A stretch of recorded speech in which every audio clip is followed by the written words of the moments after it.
Hello friends, welcome to my blog. तो मेरे blog में आपका स्वागत है। कैसे हैं आप सब? जाहिर है स्वस्थ होंगे, मस्त होंगे। आज है वट सावित्री की पूजा, तो हम सभी आए हैं यहाँ बर पेड़ के नीचे। बोला जाता है कि बर पेड़ जो होते हैं ना, उसमें विष्णु जी निवास करते हैं।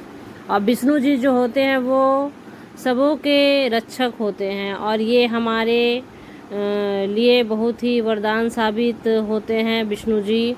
और ये हमारे पतियों की सुरक्षा कवच हैं। तो हम वट सावित्री पूजा जो है वो अपने पतियों के लिए करते हैं। और वट सावित्री की पूजा इसलिए भी की जाती है क्योंकि भगवान विष्णु जो होते हैं वो इस पेड़ में विराजमान होते हैं, और वो हमारे पतियों की जो सुरक्षा है वो करते हैं। और यहाँ पे जो है बहुत पौराणिक कहानी भी है वट सावित्री पूजा की। और ये कहानी जो है वो बहुत ही लंबी है। और ये कहानी ऐसी है कि सावित्री जी जो थी,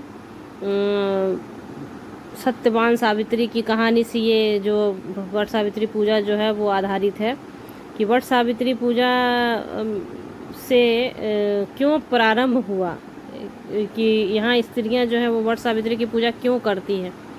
तो मैं इस कहानी के द्वारा आपको मैं बताने की कोशिश करती हूँ कि ये जो वट सावित्री की पूजा की मान्यताएं यहाँ ऐसी हैं कि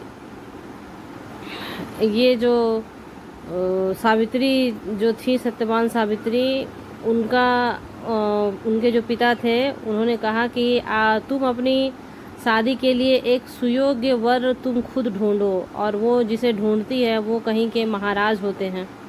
और जब वो अपने पिता के सामने ये बात रखती हैं कि मैं शादी करना चाहती हूँ, तो जब उनकी कुंडली मिलाई जाती है तो कुंडली में लिखा होता है कि तुम्हारा पति जो है वो एक साल के बाद, शादी के 1 साल के बाद अल्पायु मृत्यु होगी। तो सावित्री जी जो होती हैं वो बोलती है कि नहीं, लेकिन फिर भी कोई बात नहीं, मैं उन्हीं से शादी करूँगी, और मैं किन्हीं से शादी नहीं कर सकती क्योंकि मन ही मन मैंने उनको पति अपना मान लिया है। और जब वो शादी कर लेती हैं तो 1 साल के बाद जब यमराज आते हैं उनका प्राण हरण करने के लिए, तो सावित्री जी कहती हैं कि आप मुझे एक आशीर्वाद दीजिए। और वो आशीर्वाद है कि मैं 8 पुत्रों की माँ बनूं। तो जब वो आशीर्वाद वो देते हैं तो फिर वो शर्त रखती हैं कि जब आपने आशीर्वाद मुझे दिया है कि मैं पुत्रों की माँ बनूं, तो फिर पुत्र होंगे कैसे? मेरे हस्बैंड को तो आप ले जा रहे हो। और तब जो है वो यमराज जी जो होते हैं वो अपने जो उसने दिया हुआ रहता है वचन कि मैं आपके पति को ले जा रहा हूँ, वो उन्हें मजबूरन उनके पति के प्राण को वापस करना पड़ता है क्योंकि वो वरदान पहले से ही दे चुके होते हैं। और इस तरह से वट सावित्री पूजा जो है तब से मनाई जाती है, और बहुत ही मान्यता है इसकी। और उनके पति जो है वो जीवित हो जाते हैं। तो इसलिए वट सावित्री पूजा जो है ना वो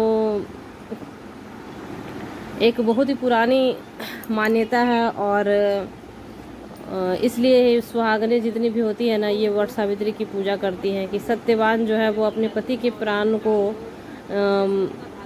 यमराज के हाथों से जब वापस लेकर आई हैं, तो जितनी भी सुहागन महिलाएं हैं उन्हें अपने पतियों के लिए ज़रूर ये पूजा करनी चाहिए। ये पूजा जो है वो उनके लिए बहुत ही उपयोगी है, और उनके पतियों के लिए सफलता के लिए बहुत ही सिद्धि है। इसलिए आप सभी वट सावित्री की पूजा ज़रूर करें। और ये पूजा जो है वो वट सावित्री की पूजा जो है वो अमावस्या को ही होती है। और कौन सा महीना चल रहा है? अभी चल रहा है आपका मई। तो मई महीने में 26 तारीख को मैंने ये वट सावित्री की पूजा की है। और भगवान मेरे सुहाग को हमेशा सलामत रखे और उन्हें उनके कामों में बरकत दे। और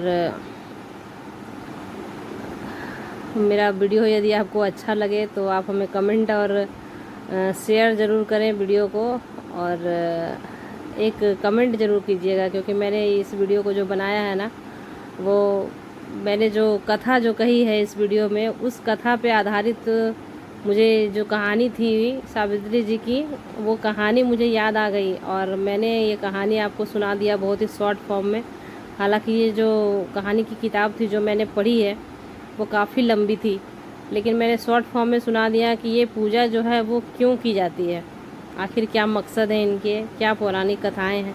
तो मैंने कथाओं के माध्यम से आपको बता दिया कि ये पूजा जो है वो इसलिए ही की जाती है। तो मेरी पूजा जो है वो समाप्त हो चुकी है और मैं घर जा रही हूँ। और आई होप आपको मेरा वीडियो बहुत अच्छा लगा। Thanks for watching my video.